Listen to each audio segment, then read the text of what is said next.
If you're a typical World of Warcraft player, you will know that you will have to join a decent guild if you want to see some fun content. A part of the process in joining a fun guild for many fun nights of raiding is the guild application. A nice little questionnaire/resume to tell people why you're qualified for this position. Because, WoW needs more reasons to feel like a job. Today, I'm here to speak to you about how to pass your guild application. Now, I applied to many different guilds in my time, so I have some expertise here. First off, right off the bat, the application will ask you how old you are. How old am I? 14, but I'll just say 23. Good choice. Remember, nobody wants to be the under 18 applicant. Everyone under your age is immature and dumb, especially if they're under 18, even if you yourself are under 18. And everyone older than you is cool.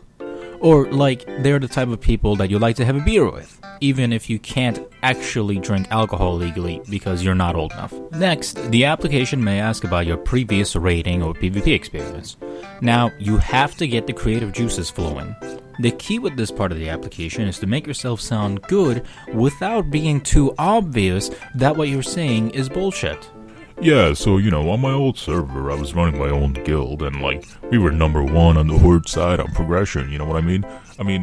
I guess it was pretty cool. I guess that's kind of a big deal to some people. Not that we really cared, we were just playing for fun. We weren't even playing all that regularly. We were number 2 on the server, but we had a bunch of parents and people with jobs in the morning, the guys that were beating us, man, those guys were raiding 6 nights a week. Yes, good. See what I meant by avoiding sounding like bullshit? If you don't actually have any previous raiding or PvP experience, make something up that's cool.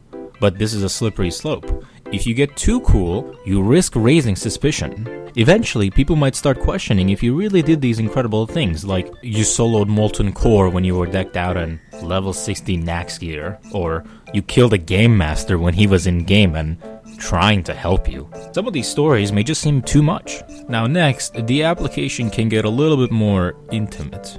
Your potential slave owners, bosses, fellow players, can ask you about your job or your family life, RL stuff.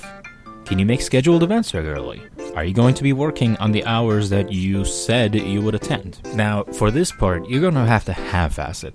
See, the previous part was complete lies. This part has to be partial lies. Make your availability better than it actually is. Say you can attend 4 nights a week when you know you can only do 2. Attending those 2 nights will keep them guessing as to whether or not you show up for the other 2 raids, and because of that, they will keep a spot open for you. Now, some guilds can get creative with their applications and can ask more. I once applied to this one guild where the last question was a hidden passphrase that you had to answer, and the only way you could get the passphrase was to find it amongst this giant list of guild policies. It was hidden in this big paragraph that they expected you to read. Man, talk about high security. I guess they didn't account for Control F, but whatever, good effort. Anyway, good luck on your application. And remember, your guild doesn't have to know how lazy you are. Only you do. Wink.